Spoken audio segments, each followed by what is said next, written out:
बंदी छोड़ सतगुरु रामपाल जी भगवान की जय हो।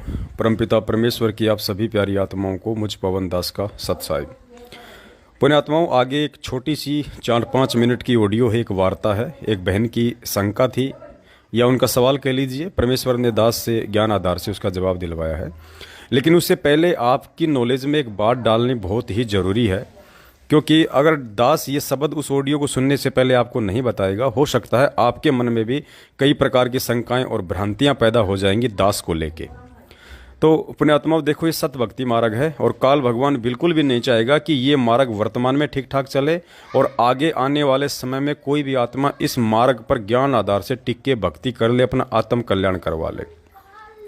वो कोशिश करेगा जो उसके अंडर में है। साम दाम दंड भेद घटिया नीति, कुछ भी कुप्रेरणा करके वो इस मार्ग को दूषित करने की कोशिश करेगा, लोगों में शंकाएं डालने की कोशिश करेगा। तो इसलिए दास ने ये ऑडियो बनाना लाजमी समझा है। तो पुण्यात्माओं, एक बहन है जो मुझदास को व्हाट्सएप पे एक मैसेज डालती है ऑडियो, और कहती है कि पवन भगत जी, मुझे आपके अंदर कबीर परमेश्वर दिखाई देते हैं। अब यदि डायरेक्ट दास वो ऑडियो डाल देता तो आप जी मुझदास पर भी शंका कर बैठते और बहुत सारी जो बातें हैं आपके अंदर गलत विचार आ सकते थे। इसलिए पुण्यात्मा दास यहाँ पे बताना जरूरी समझ रहा है कि इसमें भी उस परम पिता परमेश्वर की ही मर्जी है। उस बहन में ये विचार नहीं आए। वो बहन परमेश्वर का ज्ञान सुनने के बाद में, तत्व ज्ञान लेने के बाद में, जिसको मालूम पड़ गया कि पूरी पृथ्वी के ऊपर यदि कोई भगवान है, कोई परमेश्वर है, असल में यदि कोई कबीर परमेश्वर है तो बंदी छोड़ सतगुरु रामपाल जी भगवान है, जो कि हमारे पूज्य गुरुदेव हैं। उस बहन को भी अच्छे से पता है इस बात का। उसके बावजूद भी यदि उस बहन ने ये कहा है कि पवन भगत जी, मुझे आपके अंदर कबीर परमेश्वर जो है नज़र आते हैं। दास के ऑडियो सुनने के बाद, वीडियो सुनने के बाद, परमेश्वर ने जो बुद्धि, जो ज्ञान योग दास का थोड़ा सा खोला है, उस आधार से बहन ने ये आंकलन किया। लेकिन पुण्यात्माओं, ये सोच, ये आंकलन, ये उस बहन का नहीं है। वो बहन तो केवल भैंसाराम की तरह एक निमित्त मात्र बनी है। उस बहन से ये सारे शब्द निकलवाने वाला, बुलवाने वाला स्वयं वो कबीर परमेश्वर ही है। बंदी छोड़ सतगुरु रामपाल जी भगवान ही है। अब इसका रीजन क्या है पुण्यात्माओं?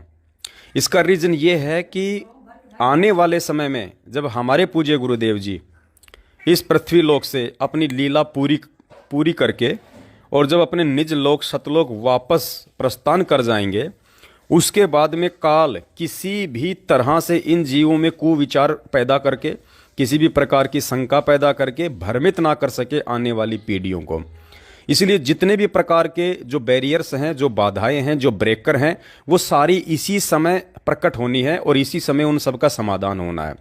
जैसे कि पूज्य गुरुदेव जी का जो कलयुगी परिवार है, तो परमात्मा ने, अब देखिए ये लोग किस प्रकार से काल प्रेरणा से संगत को आज जो है भ्रमित कर चुके हैं, संगत को काल भगवान की गोद में बैठा चुके हैं, सारी घटिया हरकतें करके, राजनीति, आरक्षणबाजी, पता नहीं, आप जानते हैं, आप लोग देखते हैं, इनके पीले पर्चे पड़ते हैं, इनके आदेश जानते हैं।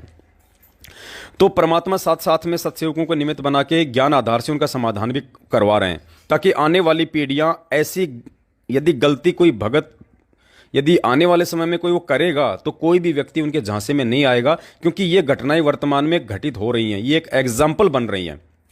संजय दिल्ली वाला, जिसने कमाल की भूमिका निभाई, ताकि आने वाले समय में यदि मेरी गैर हाजिरी में कोई भी आत्मा काल प्रेरित होके अगर ऐसा कोई घटिया कर्म करे जो अपने आप को नानक घोषित कर दे, अपने आप को कबीर परमात्मा घोषित कर दे, अपने आप को जगत गुरु तत्वदर्शी संत घोषित कर दे, तो भी मेरी आने वाली जो आत्माएं हैं जो भक्ति करेंगी 1000 साल तक इस मार्ग पर, वो भ्रमित ना हो सकें, उसके लिए भी आज वर्तमान में ही वो एग्जाम्पल तैयार हो गया। गुरु जी का परिवार, गुरु जी का बेटा बेटी, यानी ये वंशवाद और ये परिवारवाद भक्ति मार्ग में कितना खतरनाक है, कितना बड़ा वायरस है, ये भी परमेश्वर ने संगत को वर्तमान में एक उदाहरण पेश करके दिखा दिया। जिस प्रकार से गुरुदेव का खुद का सगा भाई, गुरुदेव का खुद का सगा बेटा, गुरुदेव का दामाद, ये उस परमेश्वर को ना पहचान के केवल माया के पुजारी आज 7 साल से भगोड़े बन के घूम रहे हैं, जबकि इनकी जिम्मेदारी थी कि ये परमेश्वर की संगत को सचेत करते, परमेश्वर की संगत को परमेश्वर के दिखाए गए ज्ञान और मार्ग अनुसार आगे बढ़ाते, जबकि इन्होंने सारी की सारी जो गंदगी थी काल भगवान की इस मार्ग में लाके डंफर के डंफर उड़ेल दिए। तो ठीक इसी प्रकार पुण्यात्माओं, आगे आप जो ऑडियो सुनेंगे हरियाणा की एक बहन की, जो मुझ पवन दास को कह रही है कि पवन भगत जी, मुझे आपके अंदर कबीर परमेश्वर जी नजर आते हैं। पुण्यात्माओं, ये वो बहन नहीं बोल रही है, ये सतगुरु रामपाल जी भगवान ने उससे बुलवाया है ताकि मेरे जाने के बाद कोई भी आत्मा किसी अन्य भगत भाई बहन के विचारों से प्रभावित होके ये ना कहे कि भाई मुझे आपके अंदर संत रामपाल जी महाराज जी नजर आ रहे हैं, मुझे आपके अंदर भगवान नजर आ रहे हैं, और उसके ऊपर आसक्त ना हो जाए, आश्रित ना हो जाए और अपनी भक्ति का नाश ना कर ले। इसलिए पुण्यात्माओं, परमात्मा वर्तमान में एग्जाम्पल पेश करवा रहे हैं कि इतनी सी त्रुटि भी हमने आने वाले समय में या वर्तमान में अपने पूज्य गुरुदेव जी को छोड़ के किसी दो कोड़ी के पवन जैसे भगत के ऊपर आस्था नहीं टिकानी है। ये एक एग्जाम्पल पेश कर रहे हैं परमात्मा। अब आप कहोगे जी गुरु जी कैसे उस बहन के अंदर ये प्रेरणा कर देंगे इस प्रकार की? पुण्यात्माओं, ज्ञान को आधार बनाओ। दास आपको परमपिता परमेश्वर सतगुरु रामपाल जी भगवान का एक छोटा सा सत्संग भेज रहा है, जिसमें पूज्य गुरुदेव जी 650 साल पहले रामानंद जी और कबीर जी की वार्ता का जिक्र कर रहे हैं। और पूज्य गुरुदेव जी कह रहे हैं कि उस कबीर परमात्मा ने रामानंद के अंदर एक और शंका पैदा कर दी ताकि वो सवाल करे और मैं उसका जवाब दूं, ताकि वो कबीर सागर में लिपिबद्ध की जा सके। और 650 साल पहले जो पिछली पीढ़ी आएगी, उन आत्माओं के जो सवाल होंगे, हो सकता है वो सवाल वो ना कर पाए, लेकिन वो सवाल और जवाब दोनों उन आत्माओं तक मैं आज ही कबीर सागर में लिपिबद्ध करवा के चला जाऊं, ताकि मेरी पिछली पीढ़ी वाली जो आत्माएं हैं वो किसी भी प्रकार से मतलब भ्रमित ना हो। तो वो कबीर परमात्मा जानबूझ के भी शंका पैदा करता है किसी चीज के समाधान के लिए। अब रामानंद जी ने फिर भी मन में शंका है कि परमात्मा ने पैदा की, कहने के बच्चा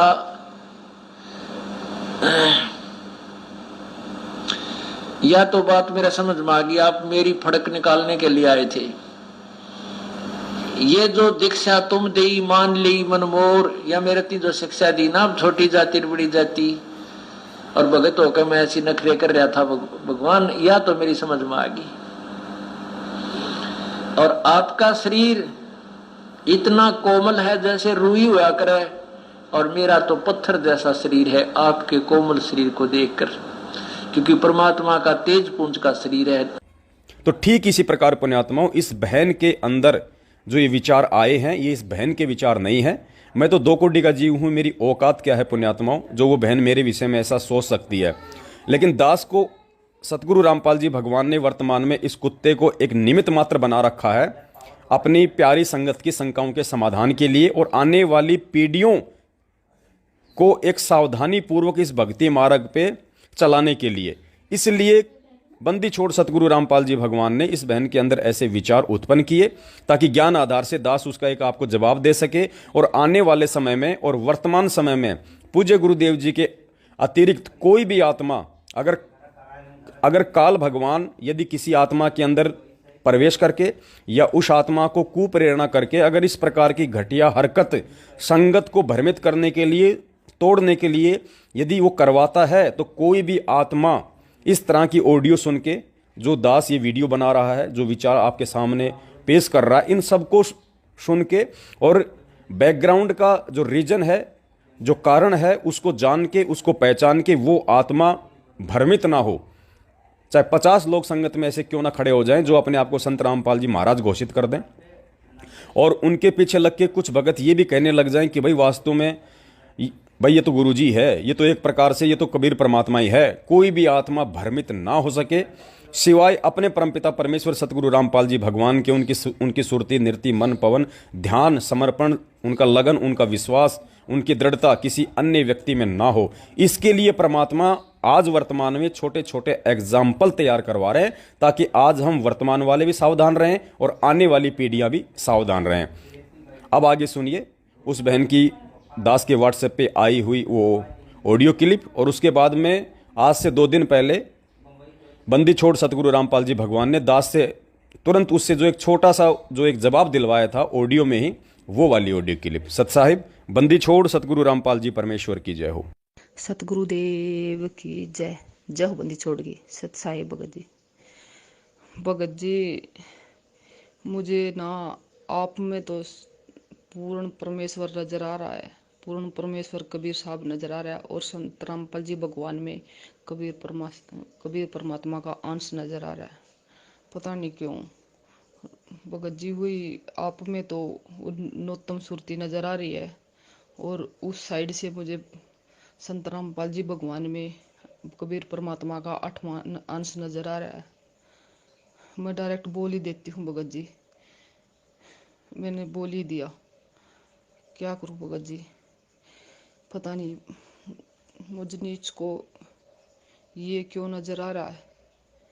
भगत जी प्लीज कुछ तो इशारा करो भगत जी, अगर आप डायरेक्ट नहीं बता सकते तो इशारा तो करो भगत जी, कुछ इशारा करो जिससे ये नीच ये बिल्कुल नीच दासी आपके इशारे को समझ जाए। भगत जी पता नहीं पहले से ही मतलब परमात्मा ने ये बुद्धि दे रखी है कि मैं पहले कभी किसी को नहीं मानती थी और मतलब कौन सी देवी देवता को, क्योंकि ना मैं ये पता है क्योंकि अगर इसको कृष्ण को मानूंगी तो राम रूठेगा, राम को मानूंगी तो कृष्ण उठेगा, फिर सब्जी को मानूंगी तो सब्जी ये राम रूठेगा। किस किस को माने, परमात्मा तो वैसे एक ही होता है, एक ही पूजा करनी चाहिए। तभी से मैं पहले से ही इसलिए बीच में मैं साईं बाबा को मानने लगी, क्योंकि साईं बाबा का एक ही विचार था, सबका मालिक एक, सबका मालिक, इसलिए मुझे वो अच्छे लगते थे। और मैं उसकी वाणी पढ़ती थी ना, वो देखती थी उनके इंटरव्यू, ऐसे रोने लग जाती थी, उनको देख देख के ऐसे रोने लग जाती थी, पता नहीं क्यों अंदर से आत्मा इतनी रोती थी। और मैं उसको इतना मानने लगी कि मैं उसके ही व्रत करने लगी उसके, और मैं उसके व्रत करते करते हमेशा ये बोलती थी, हे साईं बाबा मुझे कोरा दिखाओ, हे साईं बाबा मुझे मतलब ये बताओ कि मैं ठीक पूज रही हूँ आपको, क्या है मतलब सबका मालिक एक कौन है। मतलब मैं पूछती थी कि आप बताओ, आप मुझे सतभक्ति दो, सतभक्ति दो। लेकिन पर उन्होंने परमात्मा का मार्ग दिखा दिया और आज मतलब आप उबार रहे हो इस पंथ को। लेकिन पता नहीं भगत जी मुझे इस नीच दासी को आप में तो पूर्ण परमेश्वर कबीर साहब नजर आ रहे हो और लेकिन संत रामपाल जी भगवान में कबीर परमात्मा का अंश नजर आ रहा है।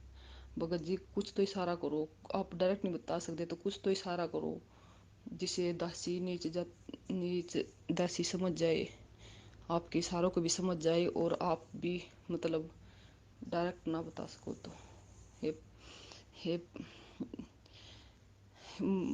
हे परमात्मा को मैं दंडवत कोटि कोटि दंडवत प्रणाम करके बोलती हूँ, हे परमात्मा मुझ नीच दासी को राह दिखाओ सच्चाई की। ये मुझे क्यों नजर आ रहा है ऐसे, हे परमात्मा कुछ राह दिखाओ सच्चाई का। सत्साई बहन जी, बहन ऐसी कोई बात नहीं है किसी भी प्रकार की। दास अपनी औकात से भली भांति से परिचित है और परमात्मा कहते हैं गुरुपद सेव बिरला कोई, जहाँ पर कृपा साहिब की होई। क्योंकि इस सतगुरु रूप में आए हुए कबीर परमेश्वर को कोई बिरला ही पहचान पाते हैं। वो बिरला एक भी हो सकता है वर्तमान में, वो बिरले 100 भी हो सकते हैं, 1000 भी हो सकते हैं, क्योंकि ये बिचली पीढ़ी है, मोक्ष मार्ग है। परमात्मा जिसको भक्ति करने की इच्छा होगी उसकी बुद्धि परमात्मा इस समय जरूर खोलेगा। तो दास उन आत्माओं से एक हो सकती है जिसको जिसको परमात्मा की प्यास हो, जिसको परमात्मा की तड़प हो। तो परमेश्वर ने उसी आधार से वे दास की बुद्धि खोल दी, जो उनके संकेतों को समझ पा रहे हैं, दूसरे भगत भाई बहनों को बता रहे हैं। अब इसमें ये कहना बहन जी वो गलत हो जाएगा कि मैं नौवीं सुरती हूँ, क्योंकि मुझे तो ऐसा कुछ भी आवाज नहीं होता कि मैं नौवीं सुरती हूँ। मैं तो अपने आप को पवनदास ही मान रहा हूँ, पवनदास ही समझ रहा हूँ। ना मुझे ऐसा कुछ आभास होता, ना मुझे ऐसा कुछ महसूस होता है। मुझे तो एक शिक्षा मिली है गुरु जी से कि भैया अपने गुरु को परमात्मा मानो और गुरु वचन पे चलो। अब गुरु वचन पे चलेंगे तो भैया संघर्ष भी करना पड़ेगा, संघर्ष करेंगे तो ऑटोमेटिक आप में निखार आएगा, परमात्मा आपके साथ रहेगा, आपकी बुद्धि खोलेगा। तो आप दुनिया को मतलब थोड़े से अलग नजर आओगे। क्यों नजर आओगे? क्योंकि आपने वो संघर्ष अभी नहीं किया। आप उस आधार से सत्संग नहीं सुन रहे जिस आधार से सत्संग सुनने चाहिए। तो लोगों को लगता है कि पवनदास कुछ अलग है, पवनदास पे विशेष दया है। ऐसा कुछ नहीं है बहन। पवन दास को अपनी औकात का पता है कि जब महीना होता है 10 दिन पहले मुझे मकान के किराए की टेंशन लग जाती है कि कहाँ से लाऊंगा। ऐसा कुछ नहीं बहन, ये अपने मन का वहम हो सकता है। और दूसरी बात, मान लो कभी, अब मान लो ये पवन दास है, आपको कुछ भी दिखाई दे रहा है, तो बहन जी वो दिखाई देने से क्या हो जाएगा? हमारी मुक्ति तो गुरुदेव के दिखाए मार्ग पे चलने से होगी ना, गुरु को भगवान मानने से होगी ना, जो मंत्र परमात्मा ने दे दिया उनकी भक्ति करने से, मर्यादा से होगी। पवन दास को कुछ विशेष मान लेने से या पवन दास में कोई नूतन सुरती देख लेने से, ये इनसे हमारी मुक्ति नहीं होने वाली है बहन। तो अंततः हमने ज्ञान को आधार बनाना पड़ेगा। ये तो एक सेवा दी है परमात्मा ने। अब 650 साल पहले भगवान ने भैंसाराम के ऊपर आशीर्वाद दे के वेद मंत्र बुला दिए, तो क्या आज हम उस भैंसाराम की पूजा करें? क्या हम भैंसाराम को जो है वो भगवान मान लें? तो इसी प्रकार बहन, अब ये भैंसाराम समझो, ये पवन दास, वो बेचारा जानवर के रूप में था, आज मैं एक इंसान के रूप में हूँ, फर्क केवल इतना ही है।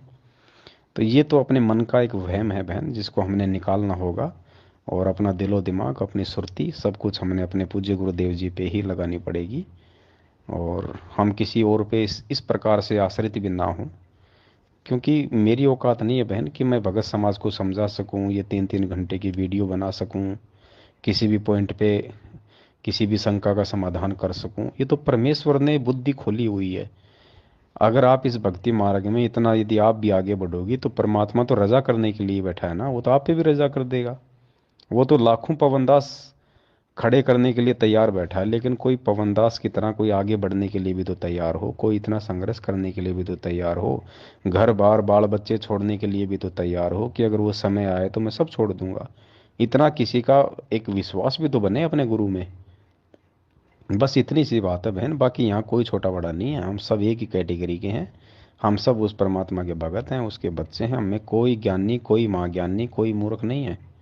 ये तो अपनी अपनी अध्यात्म को लेके मतलब समझ है, सोच है, बस इतनी सी बात है बहन। अब कोई बच्चा स्कूल में मेरिट आ जाता तो क्या वो मतलब देवता बन जाएगा? अगर एक बच्चा अगर फर्स्ट डिवीज़न आ रहा है, एक सेकंड डिवीज़न आ रहा है, एक फेल हो रहा है और एक मेरिट में आ गया, तो मेरिट में आने वाला कौन सा बताओ, बल्कि ब्रह्मा विष्णु महेश की पदवी पे बैठ जाएगा? रहे तो वो भी एक इंसान ही का ना, लेकिन उसने थोड़ी मेहनत की, जिस कारण से वो मेरिट में आ गया, अच्छे नंबरों से पास हुआ, तो उसको अच्छी नौकरी मिल जाएगी।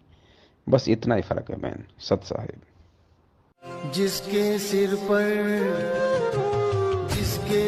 पर कृपा गुरु की, वो दुख कैसे पाएगा? जिसके सिर पर कृपा गुरु की, वो दुख कैसे पाएगा? नाम गुरु जी का जप लेगा, नाम गुरु जी का जप लेगा, जीवन सफल बनाएगा। जिसके सिर पर